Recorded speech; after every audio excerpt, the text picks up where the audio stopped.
honre. Lo pedimos en Cristo Jesús. Amén. Tomen asiento, hermanos.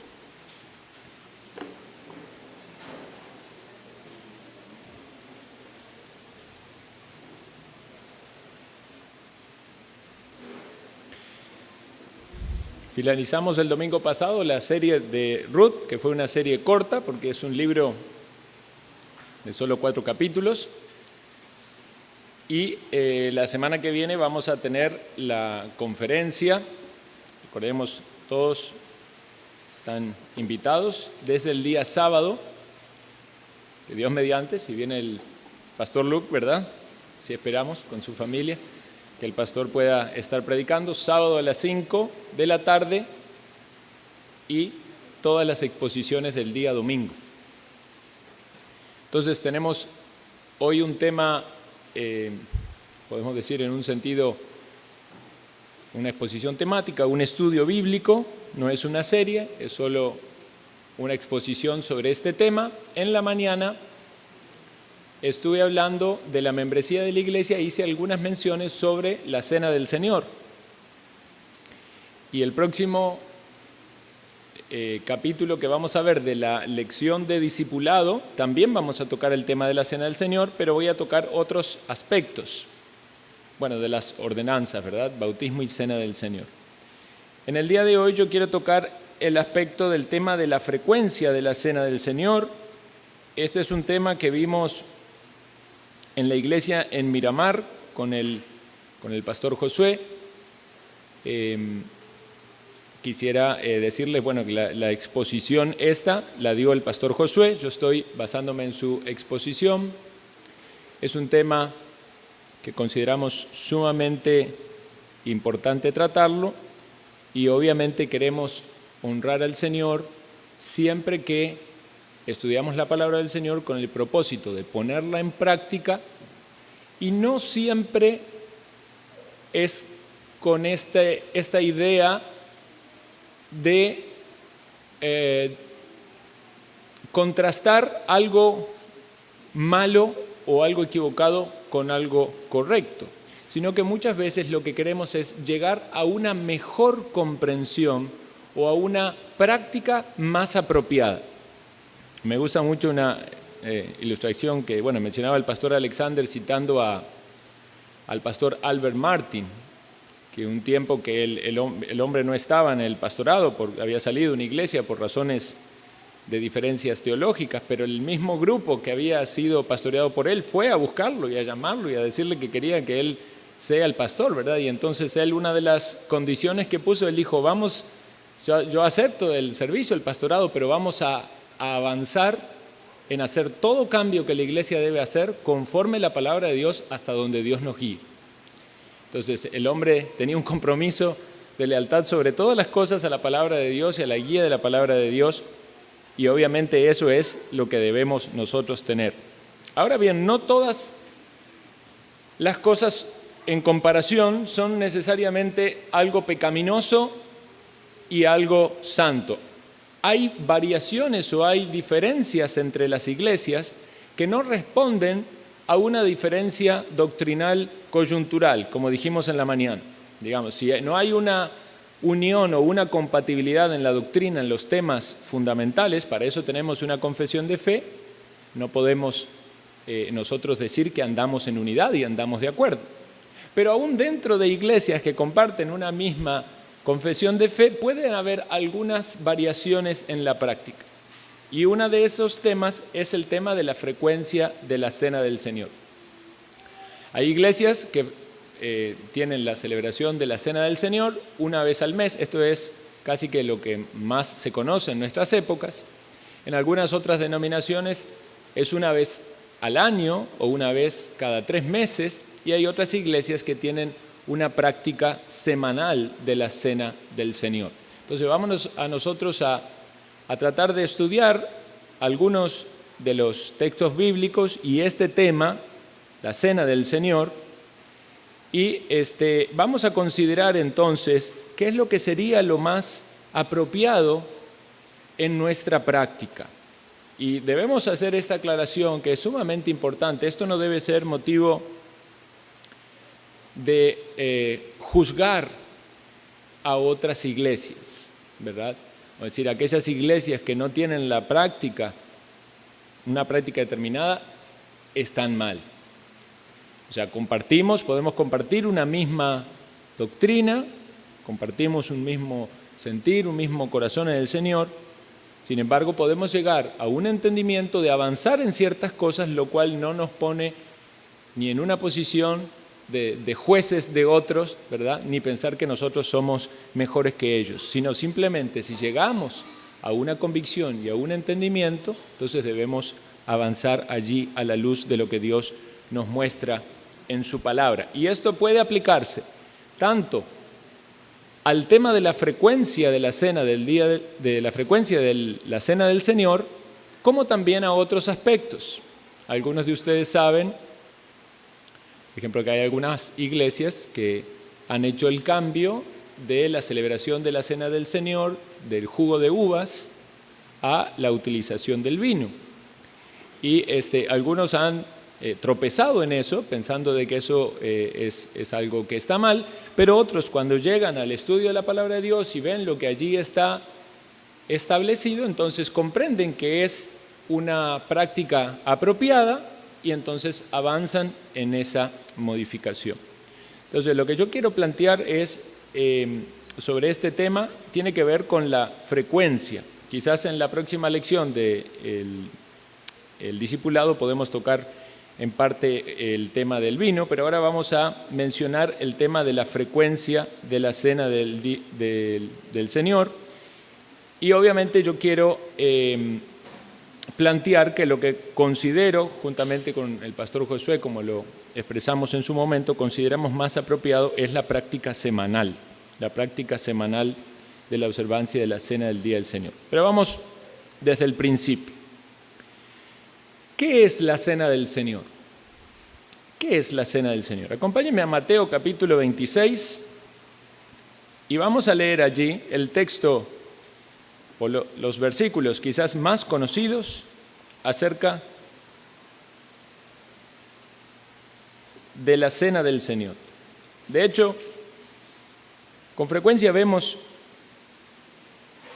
ese pasaje en la Biblia y leemos el título, Institución de la cena del Señor.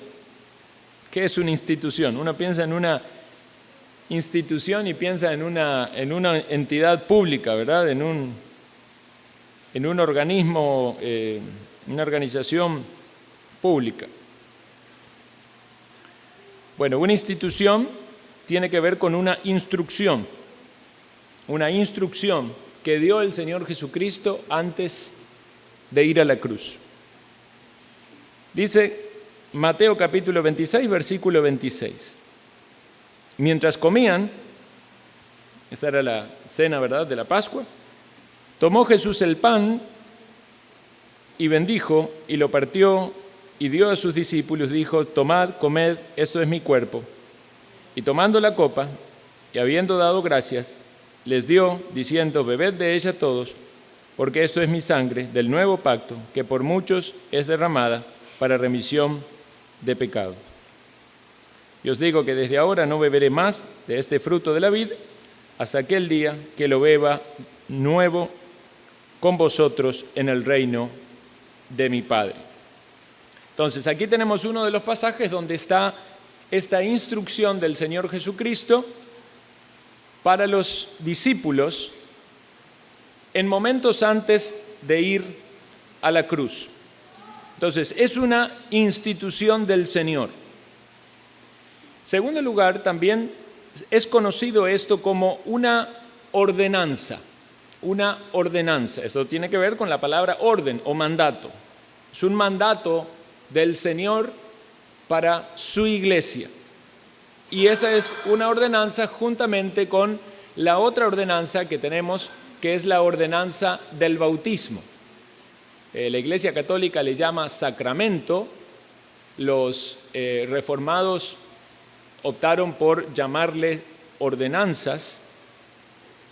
Y obviamente estas son las dos ordenanzas que tenemos en la Escritura para la Iglesia. En el caso de la Iglesia Católica tiene muchos otros más sacramentos y aparte de una distorsión en el entendimiento del sacramento. Pero vamos a considerar entonces que el Señor ordena esto a la iglesia. Y acompáñenme ahora a 1 Corintios capítulo 11. Si tan solo leyéramos en el Nuevo Testamento, pudiéramos pensar de que se está relatando los sucesos, pero sin embargo es más que el relato de los sucesos, era la institución de una práctica o una ordenanza de la iglesia. Mateo capítulo 11, versículo 23, dice el apóstol Pablo: porque yo recibí del Señor lo que también os he enseñado, que el Señor Jesús, la noche que fue entregado, tomó pan y habiendo dado gracias, lo partió y dijo: tomad, comed, esto es mi cuerpo que por vosotros es partido, haced esto en memoria de mí. Asimismo tomó también la copa después de haber cenado, diciendo: esta copa es el nuevo pacto en mi sangre, haced esto todas las veces que la bebiereis en memoria de mí. Así pues, todas las veces que comiereis este pan y bebiereis esta copa, la muerte del Señor anunciáis hasta que Él venga. Entonces tenemos en este pasaje la instrucción apostólica de algo que el Señor había instituido, y esta es una instrucción o una ordenanza para todas las iglesias del Señor. Y lo vamos a ver en el ejemplo de la iglesia primitiva. Entonces, al ser esto una ordenanza, una institución del Señor, una ordenanza, un memorial, como dice aquí, inevitablemente debemos entender la necesidad de una frecuencia. Entonces, puede haber distintas aplicaciones de la frecuencia, como dije antes, puede ser una vez al año, puede ser una vez por semestre, una vez trimestral, una vez semanal o una vez al mes. Pero sí tiene que haber una frecuencia, porque el Señor dio esto a la iglesia para que la iglesia lo observe. En 1 Corintios, estamos allí en el versículo 18, se dice, y el contexto, aclaro aquí, el contexto era que el apóstol Pablo debía corregir los errores que había en la práctica de la iglesia en Corinto, y dice: pues en primer lugar, cuando os reunís como iglesia, oigo que hay entre vosotros divisiones y en parte lo creo. Y la frase allí es: cuando os reunís como iglesia. Quiere decir que la iglesia se reunía. Y es muy obvio esto, ¿verdad? Una iglesia se tiene que reunir, porque la iglesia es la asamblea, es la congregación de los santos. La iglesia le quiere rendir culto a Dios y la iglesia tiene que reunirse. Entonces eso ya nos habla de práctica. Luego vamos a volver a estos versículos. Pero quiero agregar un punto más. No es solo una institución, una ordenanza, sino un memorial, sino también un medio de gracia. Vamos a San Juan capítulo 6. San Juan capítulo 6, y nos falta poco para que lleguemos a este pasaje, pero es apropiado leerlo. San Juan capítulo 6, versículo 47, y leo hasta el 58. Dice así: de cierto os digo, el que cree en mí tiene vida eterna. Dice el Señor Jesús, ¿verdad? Yo soy el pan de vida. Vuestros padres comieron el maná en el desierto y murieron. Este es el pan que desciende del cielo, para que el que de él come no muera. Yo soy el pan vivo que descendió del cielo. Si alguno comiere de este pan, vivirá para siempre. Y el pan que yo daré es mi carne, la cual yo daré por la vida del mundo. Entonces los judíos contendían entre sí, diciendo: ¿cómo puede éste darnos a comer su carne?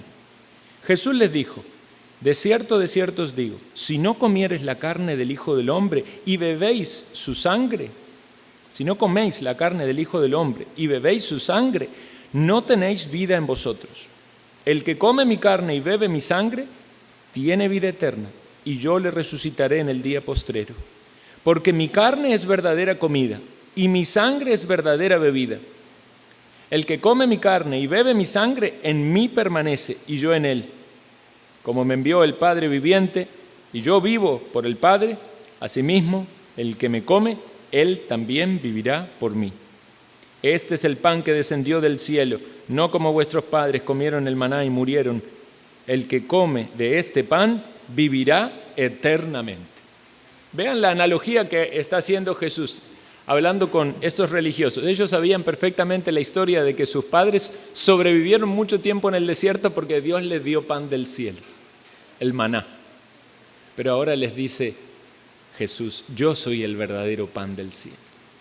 Mucho más importante que la vida física que sustentó el maná es la vida de Jesús que sustenta o que da la vida espiritual.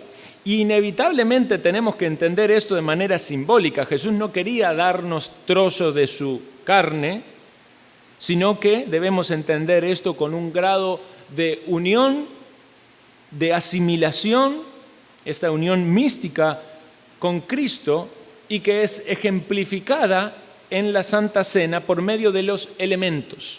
Por eso diferenciamos grandemente con la Iglesia Católica cuando dice que hay una transustanciación, que el pan se transforma en el cuerpo de Cristo y la gente come el cuerpo de Cristo. El pan sigue siendo pan, es un elemento.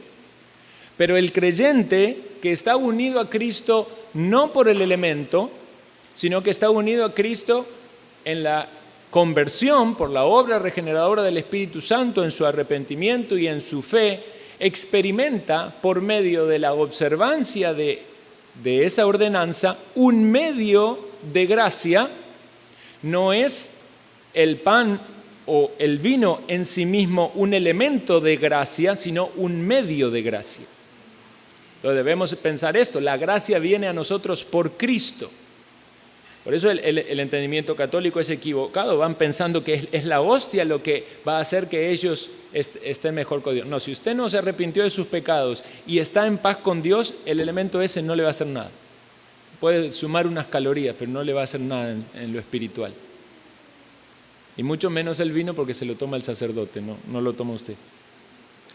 Pero el verdadero creyente que participa de la cena del Señor entiende que está unido a Cristo en la salvación y que hace eso, esa práctica de ese memorial, de esa ordenanza, de ese mandato, en obediencia al Señor, entendiendo que por medio de la observancia de ese mandato, la gracia del Señor viene a su vida.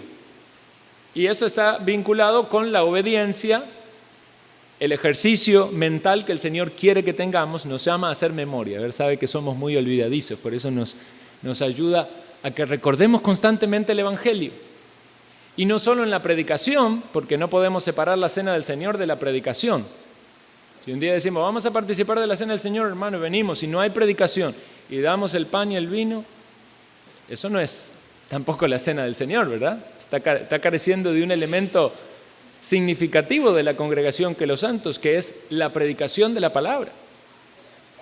Entonces,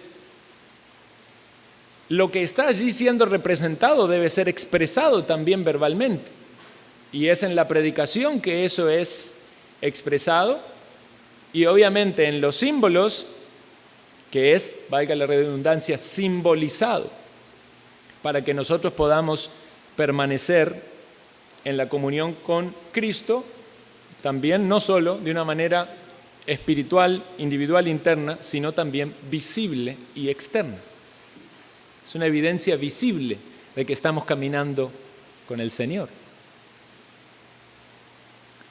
Entonces, espero que quede claro estos 4 puntos acerca de qué es la Cena del Señor. Quiero también mencionar los nombres bíblicos que recibe la Cena del Señor. Bueno, obviamente, Cena del Señor. 1 Corintios 11:20, cuando pues os reunís vosotros, dice el apóstol Pablo, esto no es comer la Cena del Señor. No debe confundirse una cena, ¿verdad? Una cena de comida con la cena del Señor. Y evidentemente la cena que la iglesia primitiva tenía era una cena. Era una cena de comida, eran los ágapes. Los ágapes eran que tenían comida, ¿verdad? Que ponían las mesas y que cenaban. Evidentemente la cena en la cual el Señor instituyó lo que llamamos la cena del Señor, lo que la Biblia llama la cena del Señor, fue una cena, fue la cena de Pascua. Y no comieron un trocito de pan y tomaron un sorbo de vino, no, fue una cena con el Cordero Pascual, con comidas abundantes. Por mucho tiempo la iglesia primitiva tuvo cenas, pero eso es lo que pasó en Corinto. Eso dejó de ser la cena del Señor porque pasó a ser una comida desordenada, una comida donde aquellos que tenían más recursos se apuraban para comer para que los que no tenían ya quedaran allí marginados. Y había quizás algún desubicado que allí, sin entender lo sagrado del asunto, hasta tomaba de más vino y quedaba medio contento y eso no podía ser, era un desorden. Entonces dice, no, que dice el apóstol Pablo cuando instruye, quédense en sus casas si es eso, y vengan a participar de la cena, del memorial de Cristo. Estoy parafraseando, ¿verdad? También es llamado la mesa del Señor. La mesa del Señor. En el mismo texto dice, porque al comer cada uno se adelanta a tomar su propia cena y uno tiene hambre y otro se embriaga. No es ese el texto, vamos a ver, 1 Corintios 11.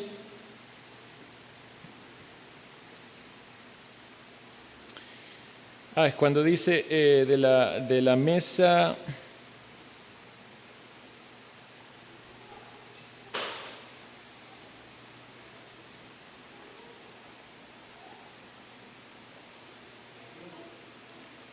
¿21? Cada uno se adelanta. No, hay uno que habla de la mesa del Señor.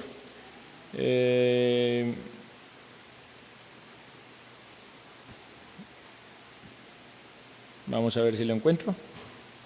10. 10:21. Gracias. No podéis beber la copa del Señor y la copa de los demonios. No podéis participar de la mesa del Señor y de la mesa de los demonios. Y el contexto aquí era cuando había adoraciones idolátricas, que también en el paganismo la gente se reunía para comer y había adoración idolátrica. Entonces el apóstol acá tiene que decir, no, ¿cómo es? Ustedes vienen a donde está la mesa del Señor y participan de la cena del Señor, y después van allá con los otros que creen en cualquier ídolo y participan de la misma comida, que es una comida idolátrica. No, eso no puede ser en la iglesia del Señor. Entonces el texto que se usa aquí es la mesa del Señor.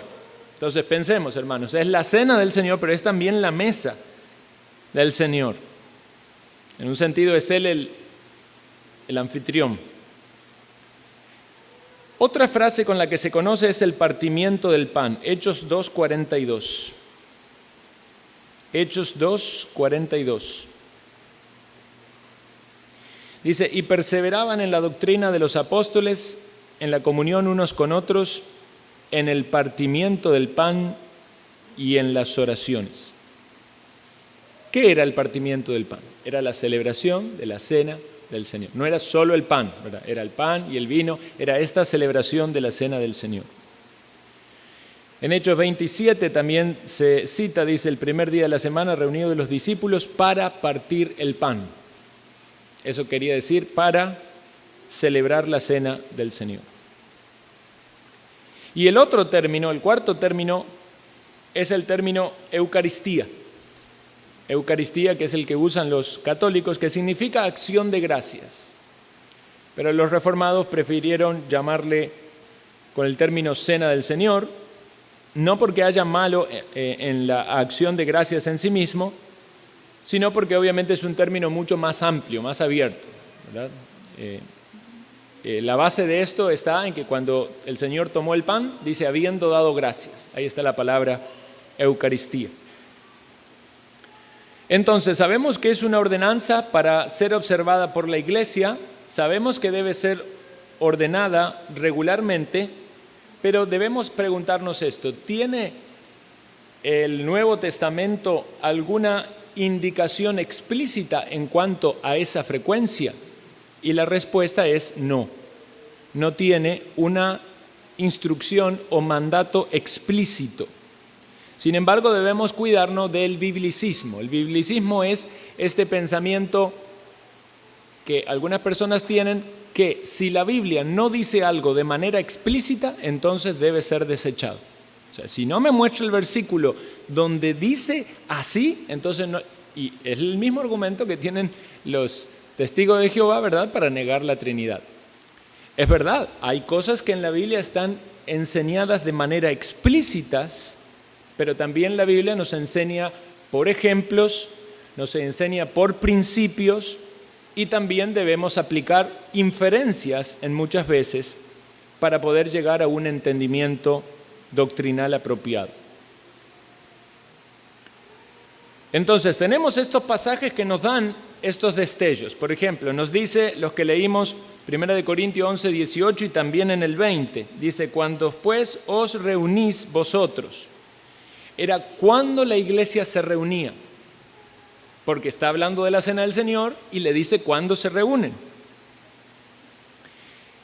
En el mismo capítulo de 1 Corintios 11, versículo 23, cuando el Señor establece, el apóstol Pablo cita al Señor estableciendo o instituyendo la cena, dice, todas las veces que comiereis este pan, ese pan es la cena del Señor, ¿verdad? No era cualquier pan.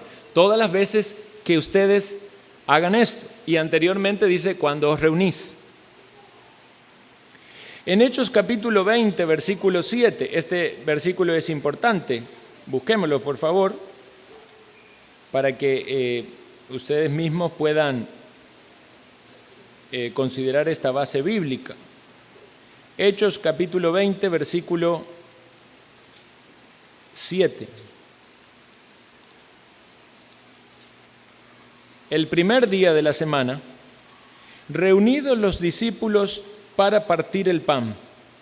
Continúa diciendo, Pablo les enseñaba, ¿verdad? Al otro día tenía que salir, pero la primera parte es la que llama allí la atención. Reunidos los discípulos para partir el pan. Entonces, el primer día de la semana, los discípulos estaban reunidos con ese propósito, un día domingo, ¿verdad? Y el otro pasaje es Hechos 2:42, que es la iglesia primitiva de Jerusalén. Hechos capítulo 2, versículo 42, bastante conocido, dice, y perseveraban en la doctrina de los apóstoles, en la comunión unos con otros, en el partimiento del pan y en las oraciones. Entonces, allí el texto dice que perseveraban. Entonces, imagínense ustedes a la iglesia primitiva, iglesia de Jerusalén, había descendido el Espíritu Santo y perseveraban orando. Ustedes imaginan a la iglesia orando una vez al mes. Perseveraban en la comunión. ¿Se imaginan a la iglesia viéndose una vez al mes? Perseveraban en la doctrina. ¿Podemos considerar eso perseverancia?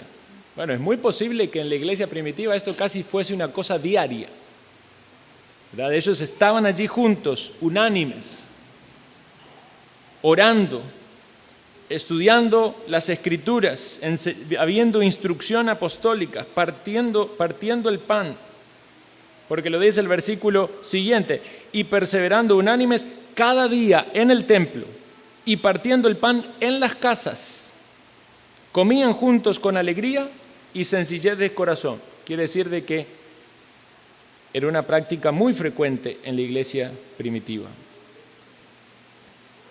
Ahora consideremos entonces los elementos de la adoración religiosa. Esto se ha hablado aquí cuando se ha tocado el tema del principio regulador de la adoración. Decimos, ¿qué cosas deben formar parte de la adoración de acuerdo a la palabra de Dios? Y la confesión de fe nuestra lo deja bien explícito, y yo leo para ustedes lo que dice acerca del capítulo 26 de la adoración religiosa y el día de reposo. Dice, la lectura de las Escrituras, la predicación y la audición de la palabra de Dios, eso podemos decir que es una, la instrucción y la amonestación los unos a los otros por medio de salmos, himnos, cánticos espirituales, el cantar con gracia en el corazón al Señor, como también la administración del bautismo y la cena del Señor, son parte de la adoración religiosa a Dios que ha de realizarse en obediencia a Él. con entendimiento, fe, reverencia y temor piadoso. Entonces, estos elementos, la misma Biblia, y lo expresa claramente nuestra confesión, son elementos de la adoración religiosa, que deben estar en la adoración religiosa. Luego se dice de otras cosas que pueden ser en momentos excepcionales. Por ejemplo, dice, además de la humillación solemne, con ayunos y las acciones de gracia en ocasiones especiales. Sabemos que la iglesia puede ser llamada a un ayuno en una situación especial, tener una reunión de gratitud de una manera especial. Y aún esas cosas deben usarse de una manera santa y piadosa. Pero lo que no podemos poner en juego son aquellos elementos que deben participar en la adoración a Dios. Por eso cuando alguien dice que quiere, digamos, en alguna iglesia que participa en danzas, decimos, bueno, eso no está bien. ¿Por qué? Porque no es un elemento en la adoración. Podemos tener canciones, salmos, himnos, sí, claro, esos son elementos en la adoración. ¿Podemos orar? Claro que sí, son elementos en la adoración. ¿Podemos celebrar la cena del Señor? Es un elemento. Un bautismo es un elemento en la cena del Señor. Obviamente, el bautismo va a estar limitado a la posibilidad de que alguien se bautice, ¿verdad? No vamos a condicionar eso. Sin embargo, la pregunta que debemos hacernos podría ser la siguiente. ¿Qué pasaría si nosotros prescindiéramos de algunos de esos elementos en una reunión de adoración? ¿Qué pasaría si decimos, ven hermano, el domingo que viene vamos a tener el culto, pero no va a haber predicación? Solo va a haber canciones, himnos. Sería raro, ¿verdad? Quitar un elemento. También sería raro decir, ven hermano, va a haber todo el culto, pero no vamos a orar. Sería muy misterioso, porque no quiere orar, ¿verdad? Este pastor, ¿qué le pasó? O que dijéramos, vean, el domingo que viene no vamos a cantar. Va a haber solamente predicación y oración, pero no vamos a cantar. Sí, pastor, aquí la Biblia nos dice que debemos cantar. Y si aplicamos de esa misma medida a todos los elementos de la adoración, ¿por qué sí podemos decir que la cena del Señor va a celebrarse de una manera tan aislada en su frecuencia? Debemos preguntarnos si podemos prescindir de la cena del Señor. Entonces, uno de los argumentos que se pone acerca de la frecuencia es que no hay un mandamiento explícito. Entonces, como el mandamiento no es explícito, no hay un mandamiento que dice que debe ser celebrado semanalmente, entonces queda opcional. Eso es lo que se plantea muchas veces. Pero debemos cuestionar eso a la luz de la Escritura. La misma confesión de fe, cuando da la doctrina de las Escrituras, dice lo siguiente, capítulo 1 de la confesión de fe. Todo el consejo de Dios tocante a todas las cosas necesarias para su propia gloria, la salvación del hombre, la fe y la vida, están expresamente expuesto o necesariamente contenido en las Escrituras, en las Sagradas Escrituras. Lo dice de esa frase que suena rara a entender al principio, pero es lo que quiero explicar. Está expresamente expuesto, es decir, lo dice con total claridad, o está necesariamente contenido. Está contenido en la Escritura, pero no es explícito como un mandato. Sam Waldron, que es un pastor, un teólogo, y escribió un libro que es un comentario de la confesión de fe, dice que esta frase necesariamente contenido es lo que puede, en buena lógica, deducirse de la Escritura. Es decir, no hay algo malo en querer lograr deducir la Escritura, siempre y cuando no vayamos en contra de la misma Escritura. Y lo que esa frase significa necesariamente contenido es que aquello que es deducido de la Escritura conforme o que no va en contra de la Escritura, tiene la autoridad de la Escritura. Es decir, algo que está expresamente expreso es tan autoritativo o tiene la autoridad como aquello que está contenido. ¿Queda claro eso?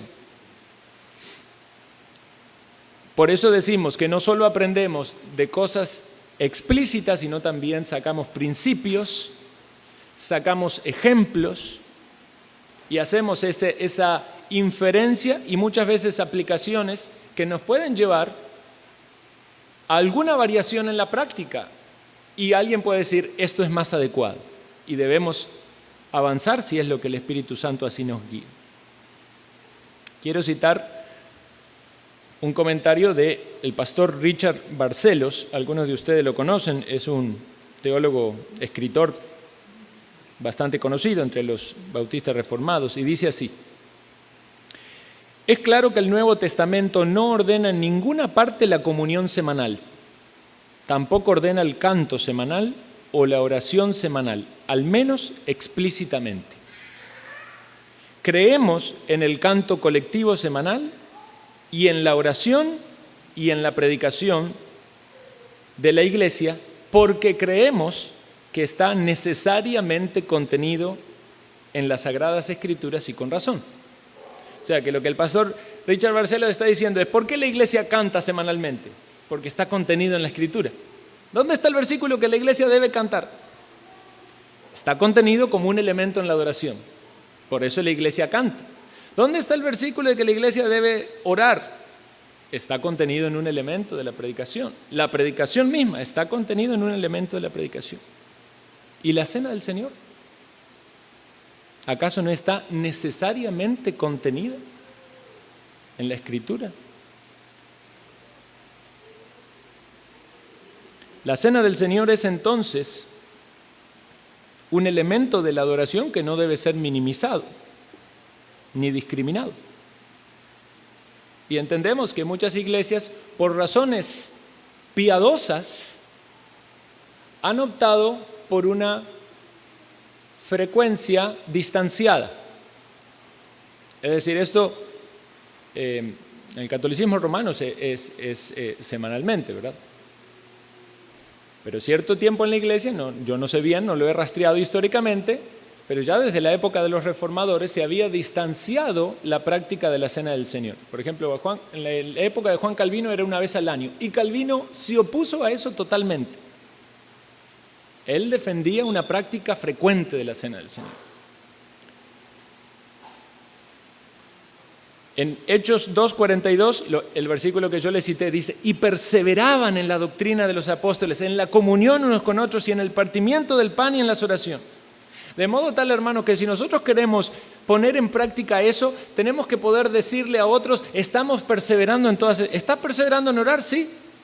¿Está perseverando en la predicación tu iglesia? Sí. ¿En el partimiento del pan? Sí. ¿Cada cuánto lo hacen? Voy a leer un extracto de una predicación del pastor Scott Meadows. Es un pastor que con frecuencia va a la iglesia bautista de North Bergen. Él también es un teólogo. Y dice lo siguiente: ¿qué pasaría si hubiera una iglesia local en las Escrituras levantada por Dios mismo, supervisada por los mismos apóstoles de Jesucristo, llena del Espíritu Santo y con evidencia de que tenía la abundante bendición del Señor en sus ministerios? ¿Y qué pasaría si hubiera una iglesia modelo que fuera dada por Dios desde ese momento para servir como ejemplo de una que fuera completa y fiel en sus ministerios? ¿No nos sería útil como punto de referencia para comparar? Y si el enfoque del ministerio ejemplificado en esa iglesia en particular se viera también en muchas otras iglesias del primer siglo, también supervisadas por los apóstoles y sus asociados más cercanos, y si a pesar de la diversidad cultural, étnica y lingüística, incluso la presencia de muchos problemas graves, pecados e incluso algunas falsas doctrinas que se habían infiltrado en las primeras iglesias, las funciones ministeriales de esas iglesias del primer siglo seguían siendo comunes entre todas ellas, de modo que obviamente seguían el modelo de la iglesia que se había presentado, entonces quedaría muy claro, ¿no?, lo que todas las iglesias de Cristo en todos los tiempos y en todos los lugares debían hacer. Es decir, sin duda el ejemplo de la iglesia primitiva debe ser eso para nosotros, un buen ejemplo. Luego dice así: puesto que hubo una iglesia así, una iglesia modelo, en la historia de la iglesia, como he descrito, y fue la primera iglesia de Jerusalén, descrita en el libro de los Hechos, capítulo 2 y siguientes, creció rápidamente de 120 a miles de miembros. Hubo otras iglesias como esta que pueden haber sido mucho más pequeñas, pero hacían esencialmente las mismas cosas durante las décadas posteriores. El carácter y las funciones de estas iglesias también se describen en los Hechos y en las epístolas del Nuevo Testamento. Había cosas que todas hacían en común, como iglesias de Cristo, bien ordenadas, y como una cuestión de fe y obediencia a la voluntad revelada de Dios. Cualquiera que lee el Nuevo Testamento por sí mismo puede ver fácilmente cuáles eran esas cosas. Y él luego habla de los ministerios de la iglesia, habla de 4 ministerios, y en el tercero dice lo siguiente: el tercero en la lista de los 4 ministerios de la iglesia es partir el pan, o el partimiento del pan. La redacción específica y el contenido implican fuertemente que esto era más que comer juntos. Los primeros cristianos hacían eso, pero la frase aquí incluye el comer juntos con fines religiosos, es decir, la sagrada ordenanza de la Cena del Señor. Ni la enseñanza, ni la comunión, ni la Cena del Señor fueron invenciones de los apóstoles, sino tradiciones que recibieron de Jesús mismo para ser transmitidas fielmente por ellos a los demás. Cristo instituyó la Cena del Señor en la noche que fue traicionado para que se observara con frecuencia en las reuniones de nuestra iglesia hasta que Él venga de nuevo por nosotros. Entonces, básicamente lo que Él deja en claro aquí es que la iglesia primitiva fue ejemplo de esto, y lo que hacían tanto las iglesias primitivas como las otras iglesias era hacer lo que el Señor les dijo: cantar al Señor, orar, predicar la palabra, bautizar y celebrar la Cena del Señor. Entonces, como un elemento en la adoración debe realizarse, y el entendimiento que vemos en la Escritura, cada vez que la iglesia se reúne para adorar. En Hechos 27 leímos: el primer día de la semana, reunidos los discípulos para partir el pan. Ese era el propósito, es decir, como el clímax, el punto, no era solo que iban a partir el pan. Iban a cantar, iban a orar, el apóstol Pablo predicó tan largo que Eutico se cayó del segundo piso. La predicación era el tema central, pero ¿cuál era el momento clave, podríamos decir final? La celebración de la Cena del Señor. Otra versión de la Biblia dice: cuando estaban reunidos para partir el pan. Ese era el propósito. Pablo les hablaba pensando partir al día siguiente y prolongó su discurso hasta la medianoche. Dijimos que la Cena del Señor es un medio de gracia. Nuestra confesión dice sobre esto: los que reciben dignamente esta ordenanza, no debe ser tomada a la ligereza. Dice: participando externamente de los elementos visibles, también participan interiormente por la fe de una manera real y verdadera, aunque no carnal ni corporal, ya lo expliqué, en separación con el entendimiento católico romano, sino alimentándose espiritualmente de Cristo crucificado y recibiendo los beneficios de su muerte. El cuerpo y la sangre de Cristo no están entonces ni carnal ni corporalmente, espiritualmente presentes en la ordenanza, no están, sino espiritualmente presentes en la ordenanza para fe de los creyentes, tanto como los elementos mismos lo están para sus sentidos corporales. Es decir, es tan real lo espiritual como es real lo que usted tiene en la mano, el pan y el vino. Son 2 niveles distintos. Entonces, la Cena del Señor, voy a leer otra frase de Richard Barcellos. Parece que la Cena del Señor era tan importante para la iglesia primitiva que los primeros creyentes la tomaban semanalmente. Podría ser que hicieran una conexión teológica entre un día del Señor semanal y una Cena del Señor semanal. En cualquier caso, es importante pensar en el tema de la frecuencia con el hecho de que la Cena del Señor, al igual que la palabra de Dios y la oración, es un medio de gracia. Es decir, una vez más, son medios de gracia.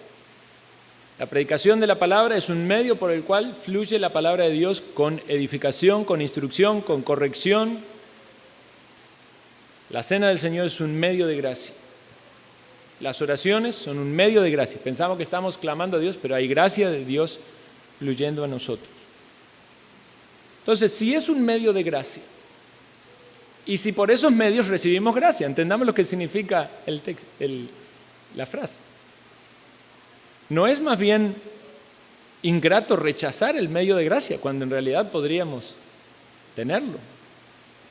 Así como abrimos ese canal a la predicación de la palabra, a otros elementos de la oración, también debemos abrirlo a la cena del Señor, entendiendo de que esto fue sin duda una práctica muy frecuente en la iglesia primitiva y también lo puede ser en nosotros porque no hay nada que lo impida, más bien toda la evidencia bíblica parece más bien defenderlo.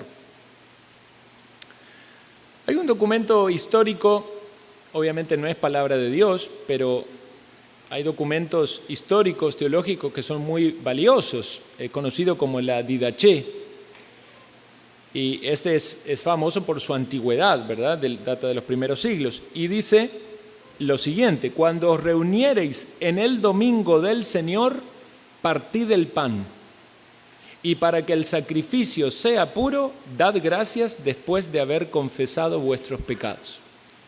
Es decir, que en la historia de la iglesia primitiva hay testimonio de que esta fue una práctica semanal, porque dice que se reunían en el día del Señor y partían el pan. Y obviamente no vamos a decir esto es palabra de Dios, es un documento histórico. Pero cuando uno entonces suma las evidencias bíblicas desde el punto de vista, quizás no explícito, pero sí del ejemplo, sí de la inferencia bíblica, más el testimonio histórico, obviamente es algo más para considerar.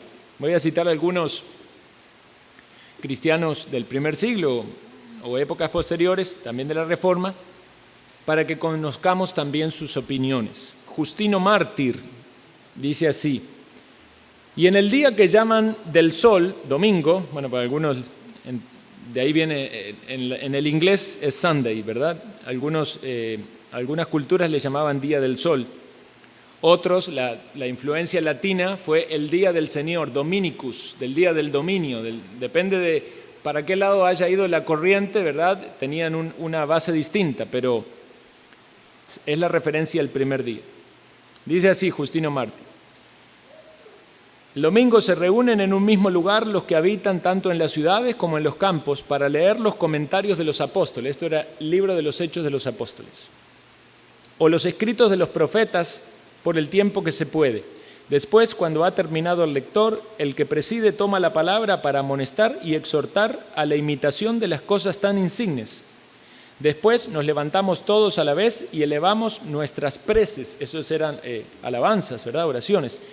Y como ya hemos dicho, en cuanto dejamos de orar, se traen el pan, el vino y el agua. Bueno, él cita el agua, pero es porque en algunos lugares tomaban el vino, era muy espeso y lo tomaban diluido.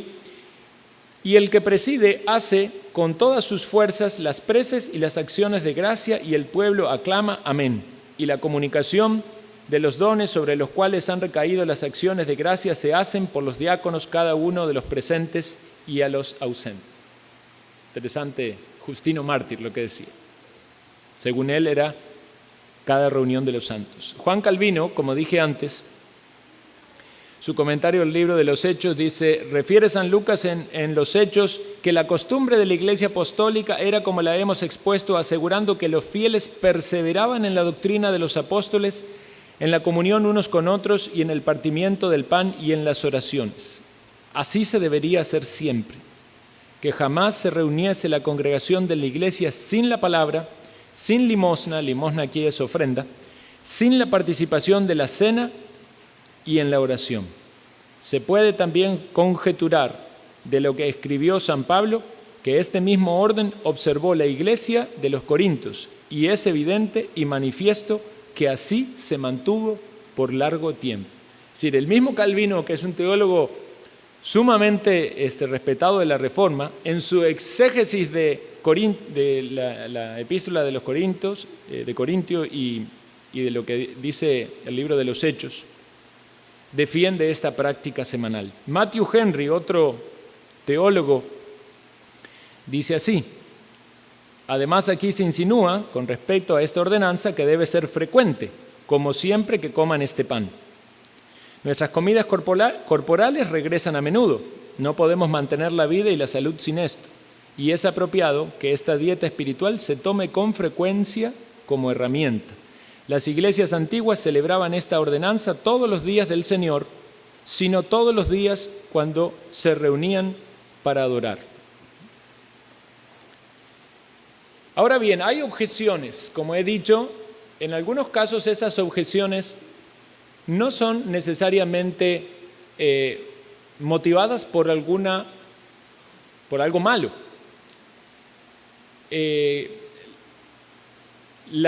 Una de las razones que se ha planteado, como ya lo he dicho antes, es la inexistencia de un mandato explícito para la frecuencia semanal. Y sobre eso, vuelvo a repetir la misma reflexión, o sea, como lo dijo Richard Barcellos, podríamos reunirnos y no cantar, nos parecería bien, podríamos reunirnos y no orar, podríamos reunirnos y que no haya predicación. Defendemos que esas cosas deben estar porque son elementos de la adoración. Entonces, lo mismo deberíamos hacer con la cena del Señor. La otra objeción es acerca de que una frecuencia apresurada puede causar una cierta rutina, ¿verdad? Una cierta insensibilidad. Es decir, es algo tan sagrado que vamos a hacerlo distanciado para que lo consideremos muy sagrado. Y la pregunta es si la predicación de la palabra del Señor no es sagrada. Las oraciones no son sagradas. O sea, podríamos decir, vamos a predicar a partir de ahora una vez por año, hermano, porque la predicación es algo tan sagrado que yo veo aquí que hay algunos que se están durmiendo, entonces no, ese día venimos bien despiertos todos. O sea, no podemos aplicar eso por una cuestión de que queremos hacer algo muy solemne.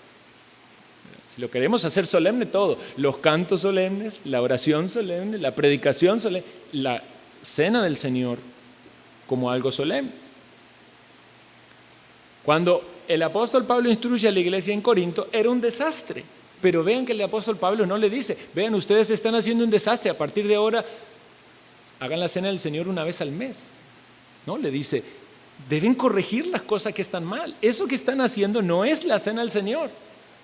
Coman en sus casas, tomen en sus casas, cuando están llenos vengan a la iglesia, se exponen a la palabra de Dios y hacen memorial de la muerte de Cristo, examinándose a sí mismo, porque el Señor juzga y empieza por su iglesia.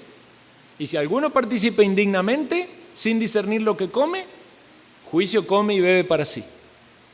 Entonces, más bien el apóstol Pablo los acorraló y lo que quería no era una menor frecuencia. La frecuencia ni se tocó en eso, ¿verdad? Y posiblemente la inferencia allí es que es semanal. Era que debía haber una buena preparación. Y vean que esto, cómo es a veces de tramposo en nuestro corazón, que a veces como la cena del Señor es una vez al mes, entonces no nos examinamos solo una vez al mes.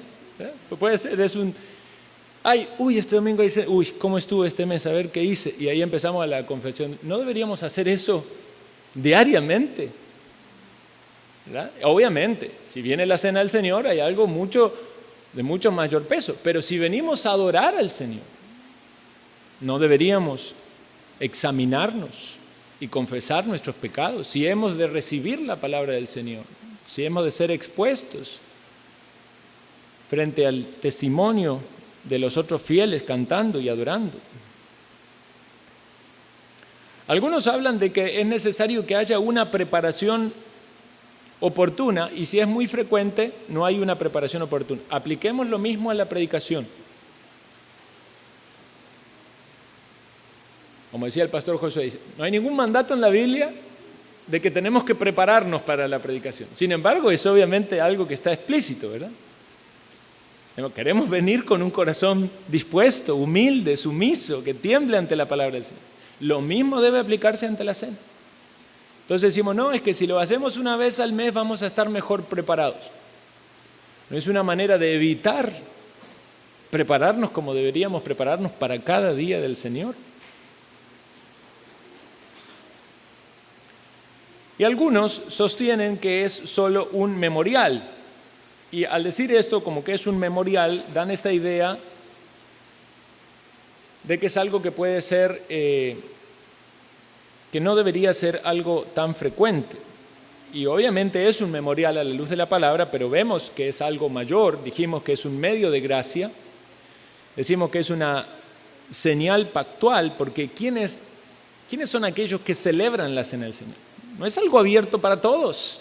Hoy lo mencionaba yo en la mañana. Nos llamamos a los impíos o aún a aquellos que tienen duda de su propia salvación a que tomen la cena del Señor. Es algo para su pueblo, para los creyentes. El Señor, cuando la instituyó, estuvo rodeado de sus discípulos. Alguien puede decir, y allí estaba Judas.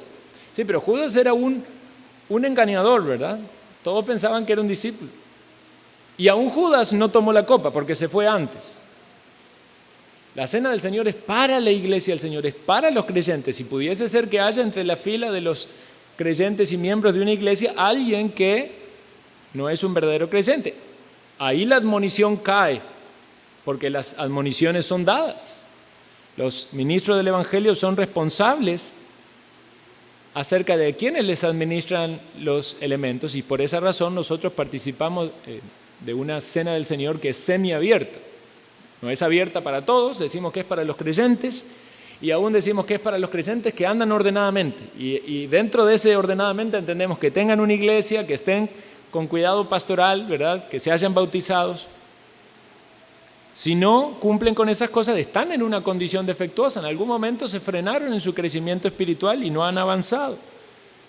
Entonces no sería correcto que avancen. O sea, más bien sería correcto que avancen en corregir esas cosas para poder dar testimonio de ser verdaderos creyentes y así participar del memorial. Pero es más que un memorial, es un medio de gracia y es una señal de que somos del pueblo de Dios. Entonces, hermanos, para ya ir finalizando, tenemos que considerar este tema y pensar todas estas cosas que hemos hablado. Debemos pensar que en algún momento, y evidentemente de la historia de la iglesia, en algún momento esta práctica se distanció. Es decir, la práctica bíblica parece ser, inferimos, era semanal e incluso en el inicio de la iglesia primitiva más frecuente que la misma semana. Lo más probable es que en el paso del tiempo se haya mantenido semanalmente.